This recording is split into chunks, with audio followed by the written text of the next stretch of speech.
Well, this is our last Mexican avocado. We have the seeds from the other ones, and as soon as we get this other seed harvested from this avocado, we're going to plant them out again, like the other ones. Was the GHB avocado, and we're just looking at this banana right here and looking to see if we see any yellow on it, and I don't really see any. So the GHB is an Oliver Moore, Gainesville, Florida grown cultivar of his own. If I would have asked Natalie a month ago if she could ever have too much avocado, she probably would say no. I could eat them every day. But after spending $30 plus in 2 weeks on avocados, there was a point when like 7 or 8 got ripe the other day all at once, and me and her shared them. She got the majority of them, and I was like, okay, I'm kind of forcing myself to eat them now, just so that they don't rot. And yesterday we had one ripen, and she didn't even want it. I said, did you, is there such thing as too much? She said, yeah.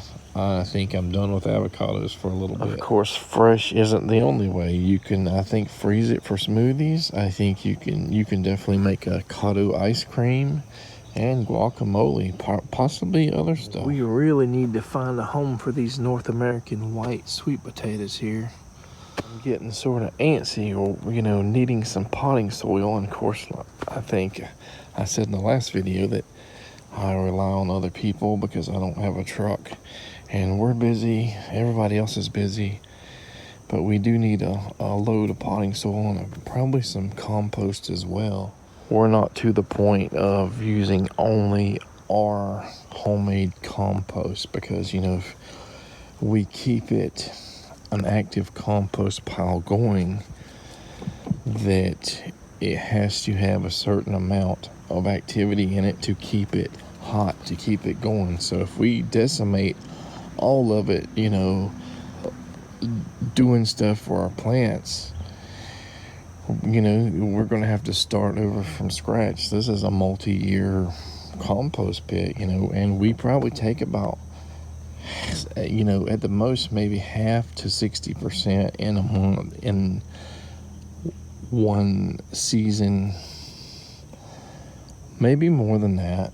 But we constantly add to it so that it never gets down to like 20 or 30%. Also talked about wanting like grass catchers, for our riding mower. That would make our composting, 10 times better, 10 times more hotter, more nitrogen, faster production of compost.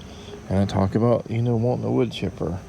That would help so much in faster breakdown of limbs and sticks and stuff like that. I'm at a point too where I feel like I need more plant material, but the most wanted, the most ideal planting material, the cultivars that I have my eye on the hardest, like figs and stuff like that, just aren't in stock. And I feel like I am kind of on this banana kick, but it's fixing to be potentially wintertime and frosts and freezes. Do I want tissue cultured bananas that may not even make it through the first year, the first winter? Or do I want to get something like that, after, in spring or early summer, when they have the most chance of getting growth and succeeding? That doesn't mean I won't try to see if I can find a larger pup or something locally, but I'm not going to go out, I don't think, and buy 8 or 10 or 15 cultivars this late in the season. It's not a good idea. Could easily spend a couple $100 doing it, and it can be and we'd all be in a rush trying to build beds for, so many cultivars. Do we mix cultivars in the same bed? Do we make a banana circle for one type? We're back at this first raised bed / hugelkultur hybrid or whatever. And one of the things that I did not have a whole lot of luck with, they stayed alive, was true yams, Dioscorea yams, not sweet potatoes, which are morning glory relatives, I believe. They come back every year. They have some little of the little micro air potato things on them, but they've never got any significant growth here. And this has been raised a few times, leaves, dirt. I hauled tons and tons of potting soil and compost and stuff back here to build these beds. And of course, after a year or two, they just, everything composts down, because a lot of that material in the potting soils that you buy in compost is uncomposted, like wood bark and fibers that have been like shredded. So of course that's going to compost down and go down pretty low. So we add logs and sticks and whatever and leaves whenever we can. But maybe next year when this stuff comes back up, these Dioscorea yams, we should get a few of them and plant out. Maybe where it's not as packed. Maybe it's too dense here over time. Not light enough for it to grow the big tubers and to do big vines that go up 10, 20, 30 feet in the air. Because some people do have success, and I think David the Good has a food forest where it grows up a juniper tree, 20 or 30 foot. So he's obviously having successes in North Florida, I think, in the Panhandle somewhere. Still, beauty berries pretty much untouched by wildlife. So, I made a point in one or two videos that, people say they're scared to over-harvest beauty berries because of birds and stuff. I hear birds all around me all day long. And they're still going back on my thoughts about, how season 2 of the garden vlog, especially in the raised age wood chip alternative beds project, has gone. We've got 2 new videos, fairly new videos, I believe, on that. They may be more talk, less action, less stuff being put in the ground than normal. Less building, constantly throwing sticks and stuff. I think that I even mentioned that season 2 and season 3 may just have little or no pause. But I'm getting to a point where I need to make a decision, just like those bananas and pomegranates. Do I invest in pomegranates now when I don't consider them any main sort of crop? I consider citrus above that. I consider avocados above that. I think even like strawberry, catlay, lemon, yellow guavas above that. I would categorize pomegranates as probably just above prickly pear fruits. Yes, they are a super fruit with, fight free radicals and all this stuff. But in past experiences, we haven't had a lot of success with them. Just like blueberries. If I said, blueberries is our main thing, well, most of my blueberries have died, and I have not been able to produce enough to even make jelly. Peaches, apples, here I'm going to continue some level of experimentation with that. And if peaches did well here, they would be probably one of my top 3 crops, because I love fresh peaches that are ripened right off the tree. And similarly to how my father grew some wonderful pomegranates for several years and produced like 200 or 300 fruits every year until it just declined and died, he also had a peach tree that lasted probably 7 or 8 years, and they were just little small peaches, the sweetest, most juicy, messiest peaches you could get. Probably couldn't can them because they were so soft. Fresh eating, probably for cobblers or anything, it would have been perfect. And I've planted peach trees over and over again in different areas, and I have not had a peach tree live that long. Or I did have like a Florida King or something that produced really good fruit one year. It might have produced a tiny bit second year. the fruit started going, not tasting good, and then ultimately 8 or 10 years later it was I've had peach trees that I planted and they just got wet feet, did not last one season before they were just rotted in the ground. Mayhaws, you know, with the cedar apple rust or whatever they get, you know, that's going to be something once we have 2 or more blooming and we get a good amount of pollination, we're going to have to figure out if it's worth it to do these fungicide sprays and stuff to actually harvest mayhaws. I've experimented with other hawthorns, parsley haws, and everything, and every one of them died within 2 years or 3. The other hawthorn we have alive is this Washington haw, which was a rootstock for a medlar, and you can see it's less than 3 foot and not really growing much, and it has never flowered. It may never do anything here, just may not be cold enough. And as far as I know, there are no hawthorns that are immune or resistant to rust. With that being said, we definitely have about 5 or 6 different genetically different mayhaws, including 2 grafted ones, and if we let those sucker, there'll be 2 more genetically different ones. But I don't think we really need to let any seedlings sucker out. I mean, there are suckers all over here from this like really old one here, that the first one we planted and got to survive. But that's just because, you know, we let them grow there, and we could use those for grafting later, or medlars or whatever, if we want to attempt that. But for the most part, they're just not in the way. And we keep a path mode here, you know, for a trail. They do pop up here, but they're no problem here. Everywhere else they may be. So I guess the question I have for myself, if it's not a good time to get bananas and we're not super interested right now in prioritizing pomegranates and prickly pears, or going super all out in more pawpaw experiments, I'm probably will get some scion wood and stuff this year. You know, I'm still going to work a little bit on the pawpaws, but where do we go from here? Are we mostly satisfied with what we have?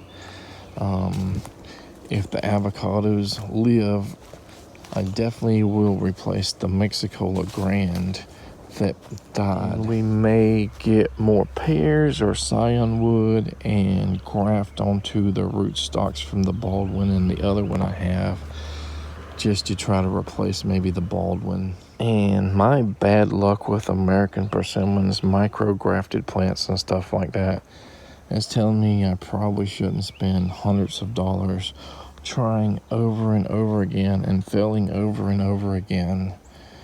And just over time, you know, if I have the extra money and I find a cultivar or something I want to try again, try it. You know, I don't have any people here that are super knowledgeable about grafting persimmons, other than, you know, a method which requires the scion wood to still be on the tree, where you, I guess you graft a potted plant, like, and you might, you know, graft it onto this as it's growing, so that scion wood keeps sap flowing from the original tree, I guess, and transfers everything to the rootstock, and then eventually you clip it from the scion wood from the original tree, and supposedly you have a good success with persimmons that way.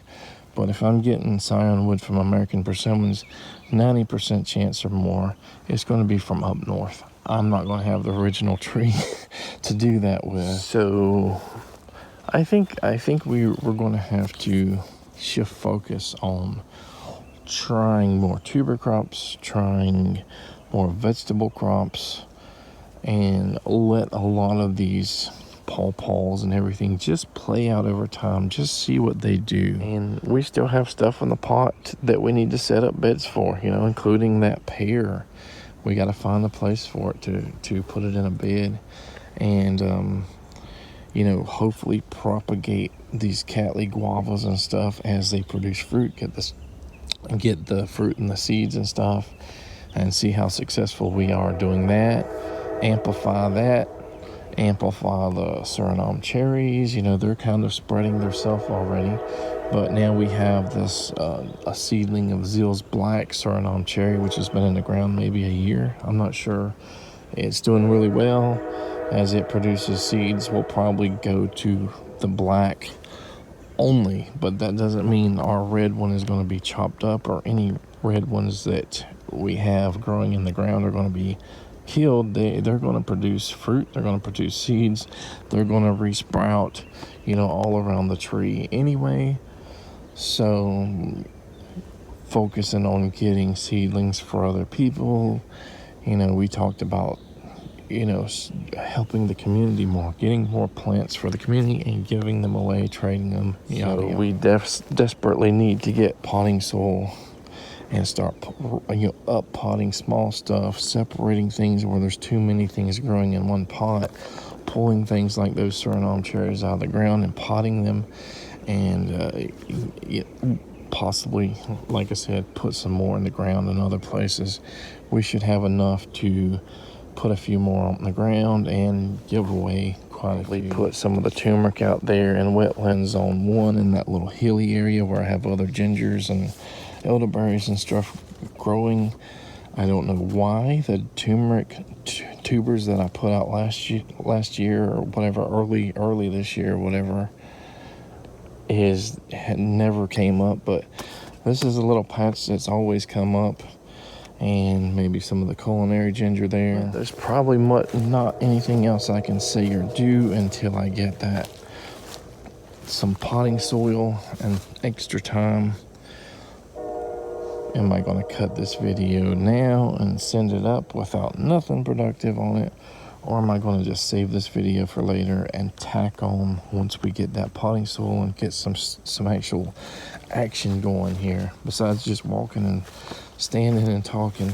Our one lone pecan from that tree the squirrels decimated under the power line this year.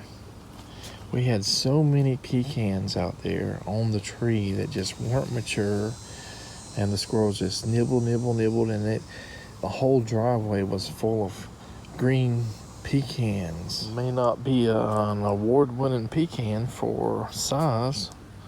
It's a little dried out, but let's see what it tastes like. Bon appetit.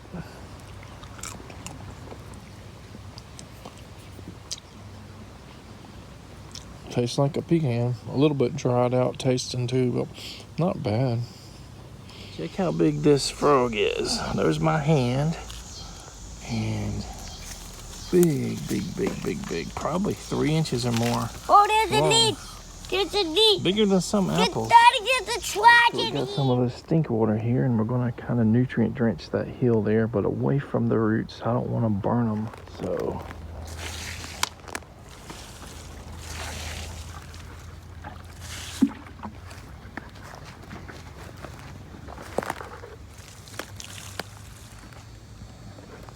hope the dogs don't get in there and rub on them, because that would be pretty nasty. When David the Good does this, I think he even drenches the roots, but these are newly planted, so I really don't want to stress these guys out here.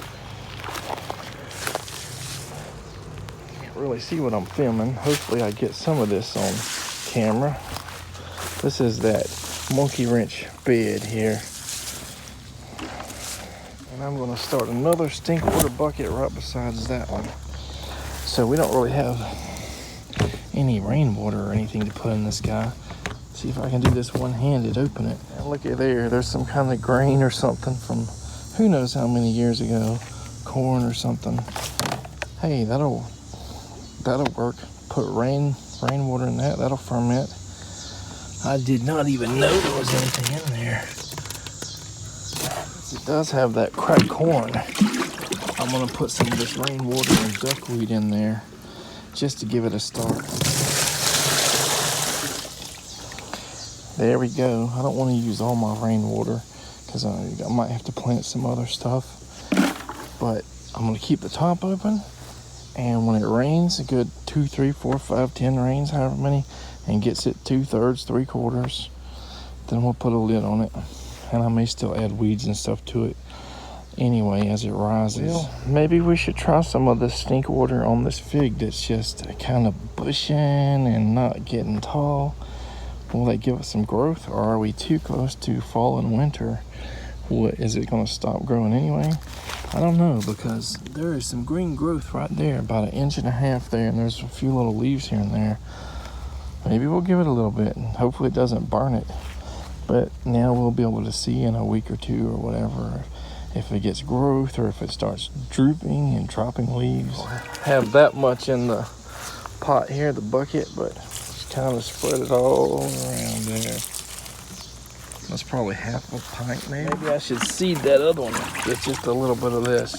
Get it started. Whew, get it nice and stinky here. Okay. So it's another day filming on this garden vlog. Check out the sweet potatoes climbing this fence over to wetland zone 1 over there. We have never really gotten a large harvest from these guys. People are showing off their harvests, and most of them seem to be pretty small for people, I guess, that inexperienced like me that haven't had a lot of success growing a massive amount of them. We do have tons of vines on raised bed 1 right here, probably in a few other places, but I don't know if it's if we're going to dig them up or not once the weather gets to be consistently at like 60 or below. I guess that's when you could harvest, or harvest now. They say at 60 degrees, when it's kind of consistent, they'll stop growing. But these guys are still firing, they're still growing like crazy. But we've hit in the 60s several nights in a row, upper 60s I believe, but we're getting between like 80 or 82 and maybe 94 or 96 Fahrenheit in the height of the heat, depending on cloud cover and rain and stuff. I'm kind of disappointed at the lack of growth on these longevity spinaches, you know, in various raised beds and stuff. You know, it gets kind of leggy. Maybe everywhere I've seen them grow where they come back, they're in like pretty heavy shade protection by a wall or something. But they're kind of leggy here under these oaks and stuff. And maybe the key is to cut them short, root them, get new plants going, keep planting them out. Maybe they get a bit of vigor from the new roots and the new nutrients or whatever, shoot up pretty tall. Then by next year, maybe they kind of don't do so well. And then, you know, you just do that process over and over again. I don't know. Maybe if they find a spot that they absolutely love, they will be more vigorous, though. Are we ever going to pull this plum cod up? That's another question. It's got so much Virginia creeper, so that's going to be taking a lot of weight and pulling one way or another. But, yeah, we really need something to brace it against, you know, like an anchor, temporarily at least. And I don't know what it's going to look like once we get in there where all them weeds and stuff are. Well, I just got news that we have another potential major hurricane coming, possibly hitting us more directly than the Helene hit us. This is Milton. It's out in the west and the Gulf. And there's definitely been some tropical stuff stirring for, you know, a week or more out there, because we've been warned that there could be a tropical storm or something coming. But now I guess it's starting to take shape into something that's likely by Monday going to turn into a hurricane. And once it does that, they're saying it's going to be a major hurricane, something between a Cat 3 and a Cat 5. And it seems like it's taking this track directly east or east-northeast right through us. That the current track looks way worse than Helene did. And we didn't get any flooding or anything, but we got some pretty nasty winds here and some trees and stuff. They come close to hitting our house. So it shows that like Wednesday at 7 a.m. it's not quite hitting land, and Thursday at like 7 a.m. it's like already past us, so it's probably midday or night it's going to go through us. Now these, depending on a lot of things, there could be even like a 24-hour difference between when they predict and when it hits. It could be before, it could be after, because of how fast a hurricane can move. It can be really slow and just drench up rain and flooding and just stay there, like 25 years ago or so. I don't know exactly when. We had one that was 17 hours. It battered us bad. So all of our trees from 30 years ago up to now have been weakened, and just a bad hurricane, tornadoes, or anything could just decimate our area. We're already in a low-lying area. Sometimes being in a low area means you're used to that. Your yard, everything is used to being able to allow flooding to occur, versus in maybe some cities where you flood and then, cars and everything are underwater. In all of my years in Florida, that one that hit us for 17 hours straight was the worst that I have experienced, because it was possibly 3 feet, up to the bottom of our pretty high porch. And we seen like little needlefish and stuff swimming by before the floods come, when it was just like a little mini river or creek coming down it. And then it rose up and up and up, and you could probably toss a fishing pole there. We could have went out with a boat almost anywhere in our yard where it flooded. And that was pretty bad. We lost power for about 2 weeks. So, being with somebody that relies on a motorized wheelchair, just losing power is a major thing. Flooding is pretty major, but like I said, we're in an area that is sort of equipped to handle flooding, because it's used to having all of that water drain to the bottom, swamp. So then wind, minor, medium-sized flooding, is probably it could potentially kill a lot of our plants, and it's going to make it so we can't get Natalie, which is in a wheelchair, as you know, out and around until those waters recede, until the ground isn't so saturated that she's going to sink, without having an ambulance or somebody come in a boat and rescue her. So trees and power outages are the biggest issues here. I'm not saying a tornado wouldn't come in and just wipe us out or something, but for the most part, trees falling on the house or debris flying around, plants dying, minor to medium-sized flooding, and power outages. Power outages, if you survive the trees and the storm, if you have power outages when it's 82 to 96 degrees outside and mosquitoes everywhere, you can't open your doors and windows without getting eat up with mosquitoes. You don't have lights for going to the bathroom at night and stuff like that. You don't have power to cook on your stove. We have generators on our city water, which is nice, so we'll probably always have water. But this is scary. The potential for a Cat 5 hurricane to come right through us is very scary. Hey, I was strongly considering working on our first banana circle. That idea's out the door. I've been waiting for probably Monday to get potting soil, like a yard of potting soil, to start potting plants up and transplanting them and stuff like that. Like those jaboticabas and stuff that, have 10, 20, 30, seedlings in them. I figured we're ready to put them in like 1 gallon or so pots. I was getting ready to do the Suriname cherry seedlings, put them in pots now for people that have been wanting them. So anyway, we might last minute have to go move a lot of plants, especially if they're thinking it's going to be major flooding and try to put them up in higher ground or maybe in a barn or something, anything in pots.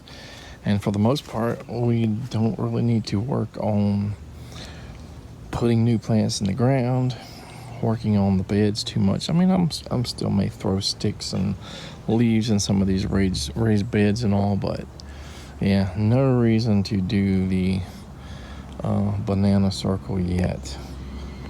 We need to make sure we're going to have a home to come back to after the storm. This has been, what, a 2-day plus video.